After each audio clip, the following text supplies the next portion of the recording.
जब मैंने पहली दफा जिम करना स्टार्ट किया था तो मैं ज्यादा टाइम तक मोटिवेटेड नहीं रहा। इवन मेरी जिम की रूटीन और डाइट सब एकदम परफेक्ट था, पर मुझे समझ नहीं आ रहा था कि क्यों मेरी प्रोग्रेस नहीं हो रही। एक हफ्ते तक तो मैं बिल्कुल ठीक वेट उठाता रहा और मेरी रूटीन और डाइट भी परफेक्ट चल रही थी, लेकिन जब मैं एक हफ्ते के गैप के बाद वापस जिम गया तो मैं पहले वाला वेट भी नहीं उठा पा रहा था। इस पॉइंट पर आकर मैं बिल्कुल डिस्करेज हो गया था, तो मैंने कुछ हफ्तों के लिए जिम को बिल्कुल छोड़ दिया, क्योंकि मुझे लगा पहले मुझे अपनी डाइट का ख्याल रखना पड़ेगा। दोस्तों, इसके पीछे एक बहुत बड़ा रीजन है जिसकी वजह से बहुत सारे लोगों का मोटिवेशन खत्म हो जाता है अपने गोल को पूरा करने से बहुत पहले ही, और इसकी वजह एक मिसकंसेप्शन है। हमें बचपन से ये सिखाया गया है कि हर दिन अगर हम किसी भी चीज को लेकर लगातार मेहनत करते रहेंगे तो हर दिन उस चीज में हम बेटर से बेटर होते जाएंगे। मेजॉरिटी लोग ऐसा ही समझते हैं और इसी पर बिलीव करते हैं। तो हमारी सोच के हिसाब से अगर मैं रिजल्ट्स का ग्राफ बनाऊं तो वो कुछ यूं बनेगा, जिसे लीनियर ग्राफ भी कहा जाता है।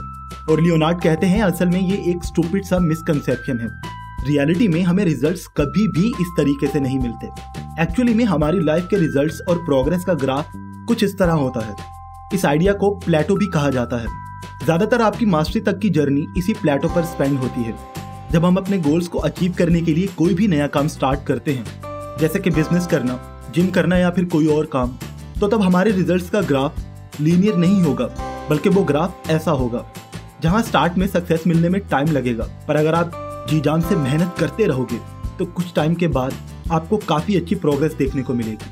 लेकिन जब रिजल्ट्स अच्छे होने के बाद खराब होने लगते हैं तब लोग डाउट करना शुरू कर देते हैं और उनका मोटिवेशन कम होने लगता है, क्योंकि लोगों के मुताबिक तो उनके लीनियर ग्राफ के हिसाब से उनकी प्रोग्रेस सीधी सीधी बढ़ती रहनी चाहिए, लेकिन यहाँ तो उनके रिजल्ट्स और अच्छे होने की बजाय थोड़े कम हो रहे हैं, जो कि उनके हिसाब से ठीक नहीं होता।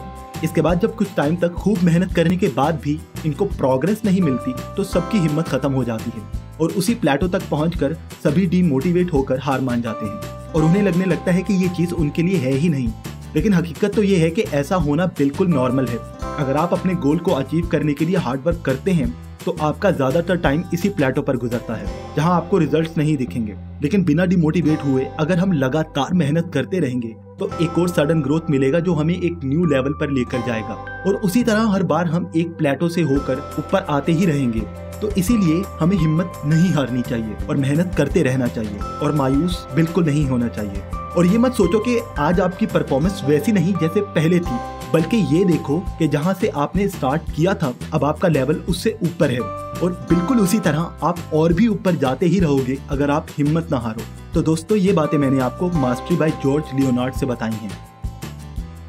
दोस्तों, इस बुक में और भी कई अच्छी बातें बताई गई हैं। अगर आप ये बुक खरीदना चाहते हैं तो नीचे डिस्क्रिप्शन में दिए गए लिंक पर जाकर खरीद सकते हैं। मुझे उम्मीद है आपको ये वीडियो पसंद आई होगी। अगर आप ऐसी और भी वीडियोस देखना चाहते हैं तो मेरे चैनल को सब्सक्राइब करें और इसके साथ बने बेल के आइकन को दबा दीजिए ताकि आपको मेरी हर नई वीडियो के नोटिफिकेशंस मिलते रहें।